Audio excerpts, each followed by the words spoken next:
Hello everyone, good morning to all of you and welcome to online study point. दोस्तों, आज है 1 मई और आज की इस वीडियो में हम 1 मई से रिलेटेड करंट अफेयर के सभी इंपॉर्टेंट क्वेश्चन को कवर करने वाले हैं। तो यदि आप लोगों को इस वीडियो की PDF चाहिए तो आप हमारे इस मोबाइल एप्लीकेशन को भी इंस्टॉल कर सकते हैं, जिसकी लिंक डिस्क्रिप्शन बॉक्स में दी हुई है। स्टार्ट करते हैं हमारा पहला क्वेश्चन। मोटर मार्गों पर कानूनी रूप से स्वचालित कार कहने का मतलब है कि ऑटोमेटिक कार जिसमें कि कोई भी ड्राइवर ना हो, तो स्वचालित कारों के उपयोग को मंजूरी देने वाला विश्व का पहला देश ये कौन बना है? तो ये भी हाल ही में बन गया है UK। इसके बारे में हम जान लेते हैं। जो ब्रिटेन है, इसने भी हाल ही में बिना ड्राइवर की कार इसके लिए अलाउ कर दिया है, क्योंकि ये एक ऐसा वाहन है जो कि अपने एनवायरनमेंट के प्रति संवेदनशील होता है और इससे दुर्घटनाएं कम होंगी। और स्पेशली यदि देखा जाए तो बुजुर्गों के लिए ये काफ़ी फ़ायदेमंद है। ALKS यानी कि ऑटोमेटिक लेन कीपिंग सिस्टम, ये केवल मोटर मार्गों तक ही सीमित रहेगा और ये अभी 60 किलोमीटर पर आवर की स्पीड तक के लिए अलाउ किया गया है। अच्छा, ये जो ऑटोमेटिक कार्स होती है ये कैसे वर्क करती है? तो ये सेंसर के थ्रू कार्य करती है। सेंसर जैसे कि आप समझ सकते हैं कि पहले गाड़ियों में क्या होता था, हालांकि अभी भी है, कि जैसे बारिश होती है तो बारिश का पानी साफ़ करने के लिए ऑटोमेटिक उसमें सेंसर लगा होता है जिससे कि वो साफ़ हो जाता है। वैसे ही एक एडवांस सेंसर है जो कि ऑटोमेटिक कार चलाएगा बिना ड्राइवर के। यदि आप लोगों को याद होगा तो जो टेस्ला कंपनी है, टेस्ला जो कि एलन मस्क की कंपनी है, ये एक ऐसी कार बनाने जा रही है कि मान लीजिए कहीं आप शॉपिंग कॉम्प्लेक्स गए हैं या कहीं मॉल गए हैं जहां आप लोगों को कार पार्क करनी है, तो ये जो एडवांस कार आ रही है टेस्ला की, इसमें बताया गया है कि इस कार को मतलब कि पार्क करने भी नहीं जाना पड़ेगा, ये कार अपने आप जा करके पार्किंग में पार्क हो जाएगी। तो आप समझ सकते हैं कि टेक्नोलॉजी का लेवल कहाँ तक पहुँच गया है। ऐसी ऐसी कारें आ रही हैं और आगे भी नई नई चीज़ें हमको देखने को मिलेंगी। तो यही है कि जो ब्रिटेन है इसने कानूनी रूप से इसे अब अलाउ कर दिया है बिना ड्राइवर की कारों को। तो यदि हम बात करें ब्रिटेन की तो इसकी कैपिटल है लंदन, करेंसी पाउंड स्टर्लिंग। यहाँ के जो प्राइम मिनिस्टर है बोरिस जॉनसन, जिन्होंने दोबारा से अपना भारत दौरा रद्द किया है कोरोना के बढ़ते संक्रमण के कारण। कॉमनवेल्थ का मुख्यालय यानी कि राष्ट्रमंडल का मुख्यालय ये भी लंदन में स्थित है। इसके अलावा विश्व का पहला मौखिक संविधान ये भी ब्रिटेन का ही था, जबकि विश्व का पहला लिखित संविधान ये था अमेरिका का। और भारत ने UK के संविधान से क्या क्या लिया है, ये सभी शक्तियाँ ली हैं। अब इस क्वेश्चन में बात की जा रही है विश्व के पहले देश की। तो UK ये तो यूरोप महाद्वीप में है, स्कॉटलैंड ये भी यूरोप महाद्वीप में स्थित है।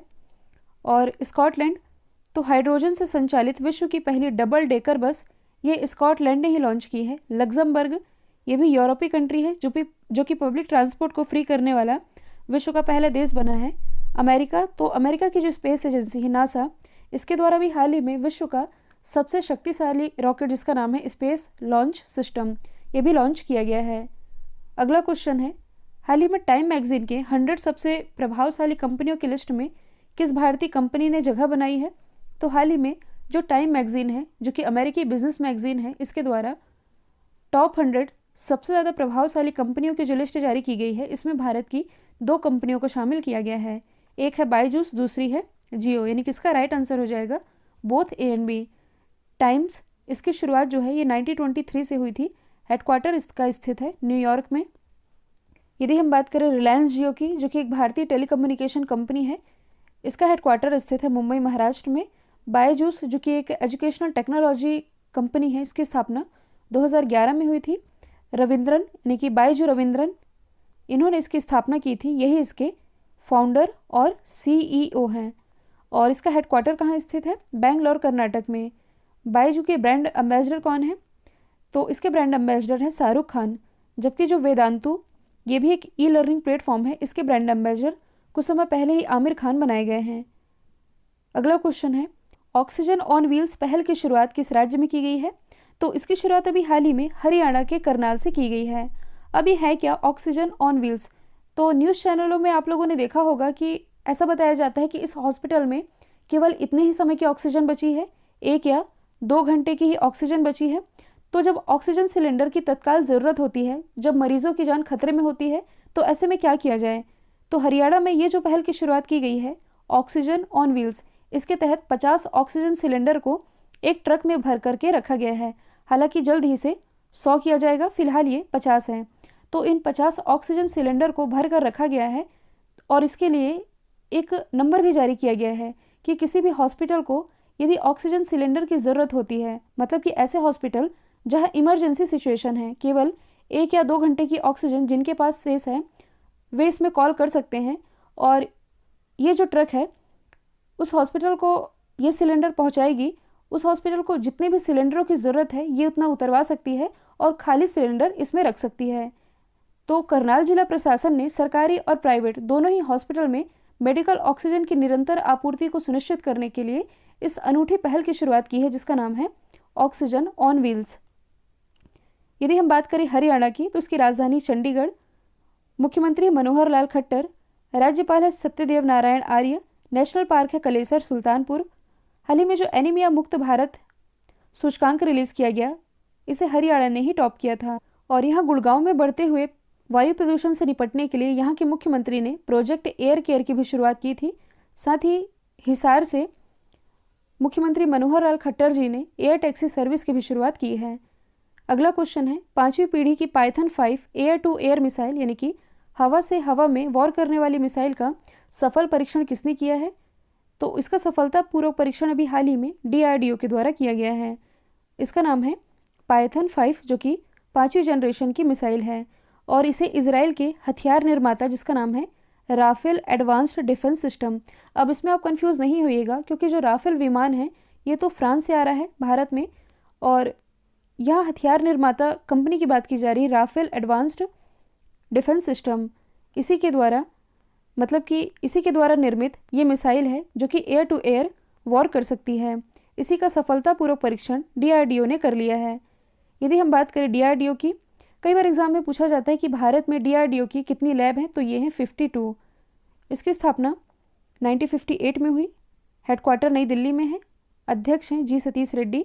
ये सारे फैक्ट मैंने आप लोगों को ऑलरेडी बता रखे हैं, जैसे कि सिंधु नेत्र उपग्रह ये DRDO ने विकसित किया है, स्वदेशी मशीन पिस्तौल अस्मी, आकाश NG मिसाइल का सफल परीक्षण, एंटी रेडिएशन मिसाइल रुद्रम का परीक्षण, भारत के पहले एयर ड्रॉप कंटेनर जिसका नाम है सहायक NG इसका सफल परीक्षण, साथ ही CRPF के जवानों के लिए रक्षिता बाइक एम्बुलेंस ये सभी DRDO ने ही डेवलप की है। देश के पहले 3D प्रिंटेड मकान को किस संस्थान के द्वारा विकसित किया गया है? तो ये विकसित किया गया है IIT मद्रास के द्वारा। ये जो आप देख रहे हैं ये है 3D होम जो कि मात्र 5 दिनों में बन करके तैयार हुआ है। इसे तैयार किया किसने है? तो IIT मद्रास में पढ़े हुए जो स्टूडेंट है इनका एक स्टार्टअप है जिसका नाम है ट्वास्टा। इसी के द्वारा इस टेक्नोलॉजी को विकसित किया गया है जिसने कि 3D मकान बनाया है और इसका जो उद्घाटन है ये केंद्रीय वित्त मंत्री निर्मला सीतारमण जी के द्वारा किया गया है। अभी 3D मकान बना कैसा होगा? तो जिन्होंने इसे बनाया है इन्होंने क्या किया कि पहले तो इसका पूरा डिज़ाइन बनाया कि कैसा घर चाहिए, कितने कमरे चाहिए, लेट बाथ सब कुछ। तो सारा डिज़ाइन इन्होंने कंप्यूटर में सेट किया और कंप्यूटर ने क्या किया एज इट इज़ इसका पूरा मॉडल निकाल दिया। मतलब कि इतनी बड़ी एक मशीन लगाई गई है और मशीन ने एक घर के बराबर मतलब कि ये पूरा स्ट्रक्चर निकाल दिया जिसे आप 3D मकान कह रहे हैं। हालांकि मैं आप लोगों को बताऊंगी तो उतना आप लोगों को शायद समझ में ना आए। आप YouTube पर यदि देखेंगे तो 1 मिनट का इसका एक वीडियो भी अपलोड किया गया है। इन 5 दिनों में कैसे इतने जल्दी बन करके तैयार हो गया है ये सब कुछ आप लोगों को समझ में आ जाएगा। तो इतने कम समय में एक घर बना है तो आप कह सकते हैं कि चीपर भी है और बेस्ट भी है। कह सकते हैं कि आने वाले समय में इसका इस्तेमाल कहाँ किया जा सकता है? जो प्रधानमंत्री आवास योजना है इसके तहत इस टेक्नोलॉजी का इस्तेमाल किया जा सकता है। अब यदि हम बाकी ऑप्शन की बात करें तो IIT मद्रास के द्वारा ही भारत का पहला स्वदेशी माइक्रो प्रोसेसर जिसका नाम है शक्ति ये भी डेवलप किया गया था। हाल ही में IIT दिल्ली के रिसर्चर के द्वारा 1 घंटे में डेंगू का पता लगाने वाला उपकरण ये विकसित किया गया है। IIT खड़गपुर के रिसर्चर के द्वारा लास्ट ईयर ही वृद्धजनों के लिए केयर फॉर यू ये डिवाइस डेवलप की गई। IIT बॉम्बे के द्वारा एक मोबाइल एप्लीकेशन लॉन्च किया गया है जिसका नाम है क्वारंटाइन। अब इस क्वेश्चन में बात की जा रही है भारत के पहले की, तो इससे रिलेटेड मैंने कुछ क्वेश्चन रखे हैं जो कि करंट से भी रिलेटेड है। तो भारत का पहला वर्टिकल फॉरेस्ट टावर जिसका नाम है माना फॉरेस्टा बेंगलोर में बनाया गया है। भारत का पहला प्लाज्मा बैंक दिल्ली, भारत का पहला एलिफेंट हॉस्पिटल मथुरा, भारत का पहला समुद्री संग्रहालय लोथल गुजरात, भारत का पहला animal war memorial Meerut UP, Bharat का पहला मजदूर संग्रहालय केरल, भारत का पहला लाइकन पार्क उत्तराखंड के पिथौरागढ़ में। अगला क्वेश्चन है हाल ही में भारत अर्थ मूवर्स लिमिटेड के नए अध्यक्ष और MD कौन बने हैं? तो ये भी हाल ही में बन गए हैं अमित बनर्जी। भारत अर्थ मूवर्स लिमिटेड, जो कि भारत की बड़ी और भारी गाड़ी बनाने वाली कंपनी है, जिसकी स्थापना 1964 में हुई। हेडक्वार्टर स्थित है बेंगलोर, कर्नाटक में।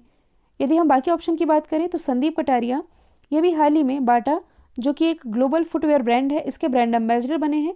शांतनु नारायण, जो कि एडोब के सीईओ हैं। सत्या नडेला, ये हैं माइक्रोसॉफ्ट के सीईओ।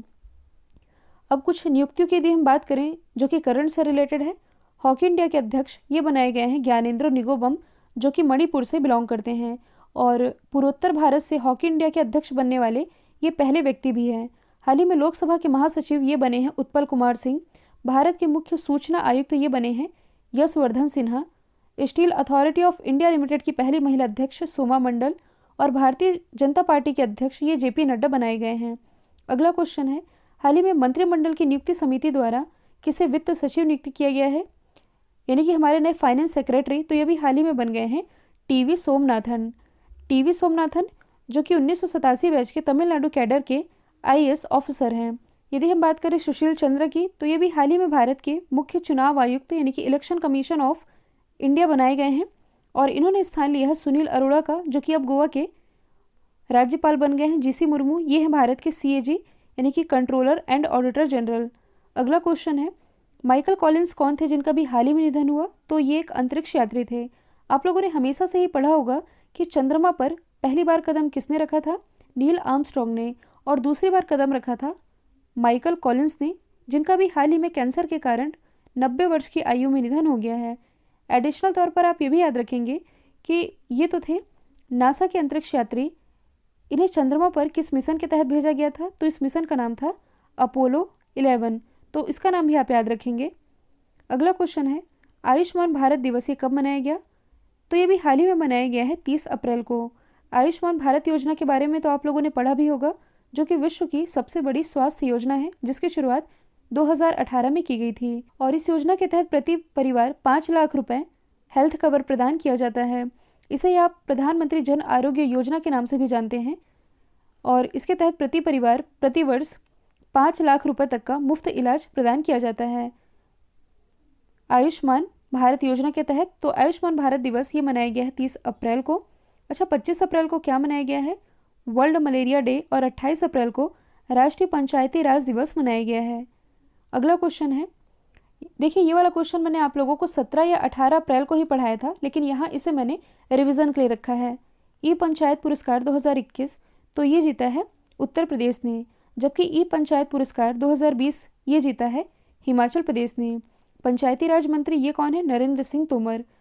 तो यदि हम बात करें उत्तर प्रदेश की, राजधानी लखनऊ, मुख्यमंत्री योगी आदित्यनाथ, राज्यपाल है आनंदीबेन पटेल। ये सारे फैक्ट आप लोगों को मालूम है। एशिया का सबसे बड़ा एयरपोर्ट ये नोएडा में बनने जा रहा है।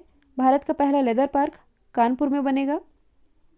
पेपरलेस बजट पेश करने वाला पहला राज्य यूपी है, और विश्व की सबसे बड़ी और सबसे सुंदर फिल्म सिटी ये भी उत्तर प्रदेश में ही बनाई जानी है। उत्तर प्रदेश, जो कि प्रधानमंत्री स्वनिधि यानी कि स्ट्रीट वेंडर आत्मनिर्भर निधि, इस योजना के क्रियान्वयन में टॉप पर रहा है। कल जो मैंने आप लोगों से सवाल पूछा था, इसका राइट आंसर अमेरिका था। अब आप लोगों के लिए आज का सवाल है, चैंडलर गुड गवर्नेंस इंडेक्स में कौन सा देश टॉप पर है, इसका जो भी आंसर है कमेंट बॉक्स में बताइएगा। वीडियो यदि पसंद आया है तो लाइक कीजिए, शेयर कीजिए, और चैनल को सब्सक्राइब करना बिल्कुल मत भूलिएगा। तो आज के लिए इतना ही। Thank you so much.